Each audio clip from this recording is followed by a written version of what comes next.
Right, we're now going to look at positioning. Now this can be a little bit tricky and can get a little bit complicated, but it's extremely powerful and enables you to create some really quite complicated layouts with your CSS. So let's see how this looks. First of all, I'm going to get rid of my floating. We're going to make things a little bit simpler so we can see clearer what's going on with our divs. So let's get rid of this float there, and we don't need the clear anymore either. So we'll get rid of that just to tidy everything up a little bit. So save that, refresh. Oops. Let's get rid of that float as well. Okay, so everything is now as it was before the previous video. We've got our two divs, our purple div and our green div, and our paragraph at the bottom there. So what if you wanted to align this div slightly differently? So at the moment it's just sitting there. It might be that I want to move it slightly to the right and slightly down. How would I do that? Well, what we would do, we go to our purple box class details there, and we change the position nature of this div to relative. So that means that I can move this position around move this div around relative to where it would otherwise be, i.e. here. So let's say I want to move it 100 pixels to the right.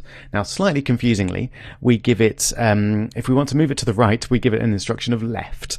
That is because what we're really doing here is setting a left margin of 100 pixels. So we're adding a margin to the left of this purple div here, which makes it effectively move to the right. Let's see what that does. Okay, we've now moved our purple div a little bit to the right. Fantastic, simple enough. Similarly, we can move it downwards if we want by giving it a top margin, let's say of 200 pixels. We've now shifted it down. Notice it's actually gone on top of this other element, or the two other elements there, the green div and the P tag. So that will happen when you move things around in this way. Then it will move on top of other elements like the green div tag there. I'll show you a way of moving it around without doing this in the next video. But with positioning, when you move things position-wise, they're on top of each other. Now that begs the question, how does the browser decide which one goes on top? Well, at the moment, the purple div goes on top simply because it comes first in the flow. So this purple box div comes before the green box div. But what if you wanted the green one to be on top? Well, what you do is you give them both what's known as a z-index value. Now, the z-index value essentially is a layering tool. It allows you to put one div on top of another, or indeed any element on top of another. And essentially, when you've got two elements which both have a z-index value, the one with the larger z-index value is going to go on top. So let's give this one a z-index of 1, and we'll give the green box a z-index of 2. And let's see what happens. Nothing. Interesting. Now, the reason that this has not actually done anything is because we haven't given the green box div a position. And z-indexing, for it to work, each element that's involved has to have a position. So all we do is give the green box div a relative position. Notice that's not going to move it at all unless I specify some left or top instructions. And now, there we go. The green box is on top of the purple box. So remember, when you're giving z-index values to certain divs, they must have a position type specified. If they're not given a position type, then the z-indexing won't make any difference. Okay, so that's how you decide what item goes on top of any other item when you've got some overlap. What if you wanted to move the purple box to the left? So let's just get rid of left and top. for a minute and remind ourselves that's what it looked like back originally. So what if I wanted to move this up a little bit, for example? Well, what you do is you specify a negative margin on the top. So maybe I want a negative margin of 50 pixels. That's likely to take it above the top of the page, but that's fine. So we'll save that. There we go. So that shifts it up. Similarly, if we want to shift it left, then we give it a negative left margin. We can give it a negative margin of 100 pixels, and that'll move it to the left. So it's now gone almost completely off the page. Okay, so that's how we move things around relative to where they were originally. But there are a couple of other ways that you can move stuff around. So there are a couple of other position attributes that are worth looking at this stage. So the first one I'll show you is the position absolute. Yeah, and we'll do it with the green type there. So position relative moves things around relative to where they would otherwise be. Position absolute is slightly different. Let's have a look and see what that does.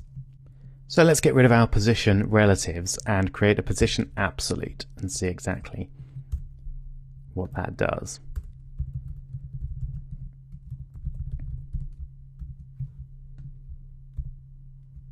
Okay, now what on earth has happened there? What's happened is that this purple box is still positioned where it was before, towards the top left of the page, but it's now been taken out of the flow of the page. So essentially this green div here and the paragraph underneath are ignoring the presence of this purple div. So it's there, but it's not affecting the layout of any other elements on the page. And that's how something with a absolute position actually works. Now the subtleties of that are a little bit complicated. I'm not going to go into them in great detail here. We'll look at them later on. But essentially, if you want to use a absolute position, then the effect that you will get is that everything else on the page will ignore that position attribute. Now there are a couple more that are worth just looking at very briefly. And one of them is fixed. So if we save that, now if we refresh that, it looks exactly the same. So fixed positioning is very similar to absolute positioning in the sense that everything else on the page will ignore the presence of that fixed div. But let's add in a few more green boxes. And give the green boxes a greater height. So let's call it 500 pixels. And I've done that just so that we've got lots of content on the page so I can scroll down. Now when we start to scroll, you see what happens there. So a fixed div is actually fixed relative to the browser window.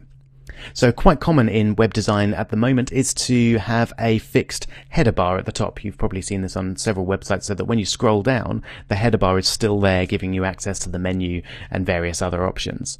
And so that's a very common use of fixed positioning. But that's how it works. So with fixed positioning, just with absolute positioning, you can still use the left and top instructions. So let's move it to the right and down a little bit. Yep. But the important thing is when you scroll up and down, the thing that you've given the fixed positioning to is not going to scroll. It will be fixed relative to the browser window. Now, just to finish off, you might be wondering what type of positioning boxes and divs and paragraph tags are given if you don't actually specify a position at all. Well, the answer is simply a static position. So if I set the position to static, then we scroll back up, then we get back to where we started. So if you don't give a position instruction to any div on your page, then they'll just be static by default. And if you want to set them to the default, then you can just use position static to do that. Now, as I said, this is a reasonably complex topic. If you want to look into it a bit more, particularly the absolute positioning, then have a look at w3schools.com CSS positioning. I will link to that in the docs, but it's a really nice little article and has lots of opportunities for you to try this out for yourself as well.